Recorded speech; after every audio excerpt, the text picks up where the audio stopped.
ಎಲ್ಲಾ ಹಾನಿಯಿಂದ ಕೂದಲನ್ನು ರಕ್ಷಿಸುತ್ತೆ. ಬರೀ Amrit noni reach root premium hair oil. Revanna ವಿರುದ್ಧ ಲೈಂಗಿಕ ದೌರ್ಜನ್ಯ ಪ್ರಕರಣ ಸಂಬಂಧಪಟ್ಟಂತೆ ವಿಚಾರಣೆಗೆ ಇದೀಗ ಮಾಜಿ ಸಚಿವ ಎಚ್.ಡಿ. ರೇವಣ್ಣ ಹಾಜರಾಗಿದ್ದಾರೆ. ಜನಪ್ರತಿನಿಧಿಗಳ ವಿಶೇಷ ನ್ಯಾಯಾಲಯದಲ್ಲಿ ವಿಚಾರಣೆ ನಡೀತಾ ಇದೆ. ಹೀಗಾಗಿ ಎಚ್.ಡಿ. ರೇವಣ್ಣ ಅವರು ವಿಚಾರಣೆಗೆ ಹಾಜರಾಗಿದ್ದಾರೆ. ಮಾಜಿ ಸಚಿವ ಎಚ್.ಡಿ. ರೇವಣ್ಣ ಜನಪ್ರತಿನಿಧಿಗಳ ವಿಶೇಷ ನ್ಯಾಯಾಲಯದಲ್ಲಿ ಹಾಜರಾಗಿದ್ದಾರೆ. ವಾದ ಮಂಡಿಸಲು ಸೀನಿಯರ್ ವಕೀಲರು ಬರ್ತಾರೆ. ಹೀಗಾಗಿ ನಾಳೆವರೆಗೂ ಸಮಯ ನೀಡುವಂತೆ ಮನವಿಯನ್ನು ಕೂಡ ಮಾಡಲಾಗಿದೆ. ರೇವಣ್ಣ ಪರ ವಕೀಲರು ಸಮಯ ಕೇಳಿದ್ದಕ್ಕೆ ಎಸ್ಪಿಪಿ ಅವರು ಆಕ್ಷೇಪವನ್ನ ವ್ಯಕ್ತಪಡಿಸಿದ್ದಾರೆ. ನಾಳೆವರೆಗೂ ಸಮಯವನ್ನ ಕೇಳಿದ್ದಾರೆ ರೇವಣ್ಣ ಪರ ವಕೀಲರು.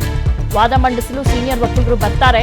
ಹೀಗಾಗಿ ಸ್ವಲ್ಪ ಸಮಯ ಅವಕಾಶವನ್ನ ಕೊಡಿ ಅಂತ ಅದಕ್ಕೆ ರೇವಣ್ಣ ಪರ ವಕೀಲರು ಸಮಯ ಕೇಳಿದ್ದಕ್ಕೆ ಎಸ್ಪಿಪಿ ಅವರು ಆಕ್ಷೇಪವನ್ನ ವ್ಯಕ್ತಪಡಿಸಿದ್ದಾರೆ. ಇಲ್ಲ ಆಗೋದಿಲ್ಲ ಅನ್ನೋ ರೀತಿಯಲ್ಲಿ ಹೇಳಿದ್ದಾರೆ. ಸ್ಪೆಷಲ್ ಪಬ್ಲಿಕ್ ಪ್ರಾಸಿಕ್ಯೂಟರ್ ಆಕ್ಷೇಪವನ್ನ ವ್ಯಕ್ತಪಡಿಸಿದ್ದಾರೆ. ಇಲ್ಲಿ ವಾದ ಮಂಡಿಸೋದಕ್ಕೆ ಒಂದು 2 ದಿನ ಟೈಮ್ ಕೊಡಿ, ಸೀನಿಯರ್ ವಕೀಲರು ಬರ್ತಾರೆ, ನಾಳೆವರೆಗೂ ಒಂದು ಸಮಯಾವಕಾಶ ಕೊಡಿ ಅಂತ ಇಲ್ಲಿ ಕೇಳಿದ್ದಾರೆ. ಅದಕ್ಕೆ ರೇವಣ್ಣ ಪರ ವಕೀಲರು ಸಮಯ ಕೇಳಿದ್ದಕ್ಕೆ ಇಲ್ಲಿ ಸ್ಪೆಷಲ್ ಪಬ್ಲಿಕ್ ಪ್ರಾಸಿಕ್ಯೂಟರ್ ಅವರು ಆಕ್ಷೇಪವನ್ನ ವ್ಯಕ್ತಪಡಿಸಿದ್ದಾರೆ. ಓಕೆ, ಎಲ್ಲದ್ರ ಬಗ್ಗೆ ಡೀಟೇಲ್ಸ್ ಅನ್ನ ನೀಡ್ತಾರೆ ನಮ್ಮ ಪ್ರತಿನಿಧಿ ಅಭಿಷೇಕ್. ಈಗ ವಾದ ಮಂಡಿಸೋದಕ್ಕೆ ಸೀನಿಯರ್ ವಕೀಲರು ಬರ್ತಾರೆ ಅಂತ ಒಂದು ದಿನ ಟೈಮ್ ಕೇಳಿದ್ದಾರೆ. ನಾಳೆಗೆ ಏನಾದ್ರು ಪೋಸ್ಟ್ಪೋನ್ ಆಗುತ್ತಾ ಈ ವಿಚಾರಣೆ ಏನು ಅಂತ? ಈಗಾಗಲೇ ಏನೋ ವಿಚಾರಣೆ ನಡೀತಾ ಇದೆ.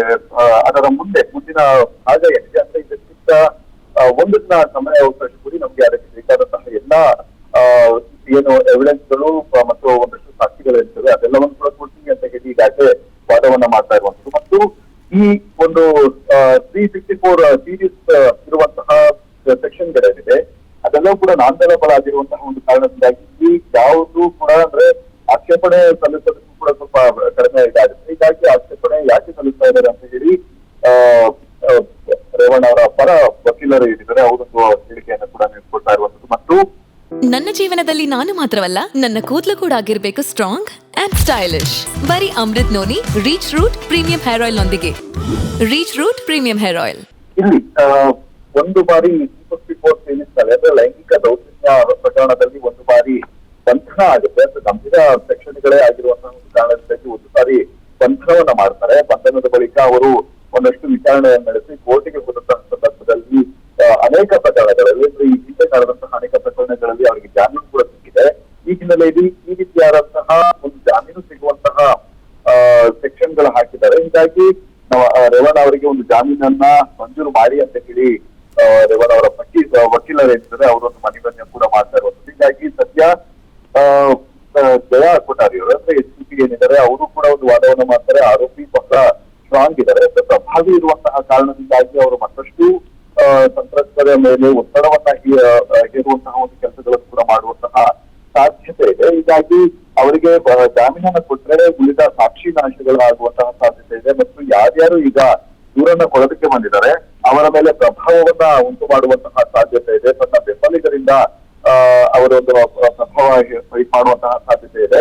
ಹೀಗಾಗಿ ಜಾಮೀನನ್ನ ಕೊಡಬೇಡಿ, ಅವರಿಗೆ ಯಾವುದೇ ರೀತಿಯಾದ ಜಾಮೀನನ್ನ ಕೊಡಬೇಡಿ ಮತ್ತು ಅವರಾಗೆ ಬಂದು ಪೊಲೀಸರಿಗೆ ಒಂದು ಶರಣಾಗಿ ಅಂತ ಹೇಳಿ ಅವರು ಹೇಳಿಕೆಯನ್ನು ಕೂಡ ಕೊಟ್ಟಿರುವಂತ. ಹೀಗಾಗಿ ಸದ್ಯ ಈ ಒಂದು ವಾದ ಪ್ರತಿವಾದ ಏನಿದೆ ಇದು ಮುಗಿಸುವಂತಹ ಸಾಧ್ಯತೆಗಳು ಕೂಡ ತಳ್ಳಿ ಹಾಕುವಂತಿಲ್ಲ ಅಥವಾ ಜಾಮೀನು ನಿರಾಕರಣೆ ಆಗುವಂತಹ ಸಾಧ್ಯತೆಗಳು ಕೂಡ ಇಲ್ಲ ಅಂತ ಹೇಳಕ್ಕೆ ಸಾಧ್ಯ ಆಗುತ್ತಿಲ್ಲ. ಹೀಗಾಗಿ ಸದ್ಯ ಮುಂದೆ ಅವರ ಈ ವಕೀಲರು ಅಂದ್ರೆ ರೇವಣ್ಣ ಅವರ ಪರ ವಕೀಲರೇನಿದೆ ಅವರು ಯಾವ ರೀತಿ ವಾದವನ್ನ ಮಂಡನೆ ಮಾಡ್ತಾನೆ ಅನ್ನೋದ್ರ ಮೇಲೆ ಮುಂದಿನ ಹಂತದಲ್ಲಿ ಡಿಪೆಂಡ್ ಆಗಲಿದೆ ಅಂತ ಅನ್ಕೋಬಹುದಾಗಿದೆ. ಈಗಾಗಲೇ ಈ ಪ್ರಕರಣದ ಬಗ್ಗೆ ಈ ಹಿಂದೆ ಕೂಡ ಒಂದು ವಿಚಾರಣೆ ನಡೆಸಿತ್ತು. ಆಗ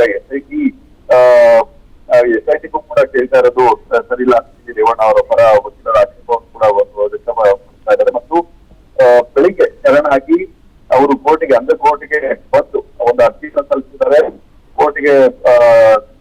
ಹೀಗಾಗಿ ಈ ಒಂದು ಅರ್ಜಿಯನ್ನ ಪುರಸ್ಕರಿಸಬೇಕು ಅಂತ ಹೇಳಿ ವಕೀಲರು ವಾದವನ್ನ ಮಂಡಿಸ್ತಾ ಇರ್ಬೋದು. ಹೀಗಾಗಿ ಮುಂದಿನ ಹಂತದಲ್ಲಿ ಯಾವ ರೀತಿ ಅಂದ್ರೆ ಮುಂದೆ ಇವತ್ತೇ ಮುಂದೂಡಿಕೆ ಆಗುತ್ತಾ ಅಥವಾ ನಾಳೆಗೆ ಮುಂದೂಡಿಕೆ ಆಗುತ್ತಾ ಅನ್ನುವಂಥ ಮುಂದಿನ.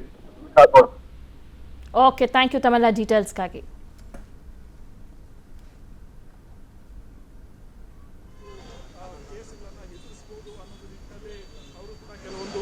ಸಲಹೆಗಳನ್ನ ಪಡೆದುಕೊಂಡಿದ್ರು. ನೀವು ನೋಡಬಹುದು ರೇವಣ್ಣ ಅವರು ಈಗಷ್ಟೇ ಕಾರಿನಿಂದ ಕೆಳಗಡೆ ಇಳಿದು ಅವರು ಕೆಲವೊಂದು ಸಲಹೆಗಳನ್ನ ಪಡೆದುಕೊಂಡಿದ್ರು. ನೀವು ನೋಡಬಹುದು ಓಕೆ, ಎಚ್.ಡಿ. ರೇವಣ್ಣ ವಿರುದ್ಧ ಲೈಂಗಿಕ ದೌರ್ಜನ್ಯ ಪ್ರಕರಣ ಸಂಬಂಧಪಟ್ಟಂತೆ ಈಗ ವಾದ ಪ್ರತಿವಾದ ಎರಡೂ ಕೂಡ ನಡೀತಾ ಇದೆ ಕೋರ್ಟ್ ಹಾಲ್ನಲ್ಲಿ.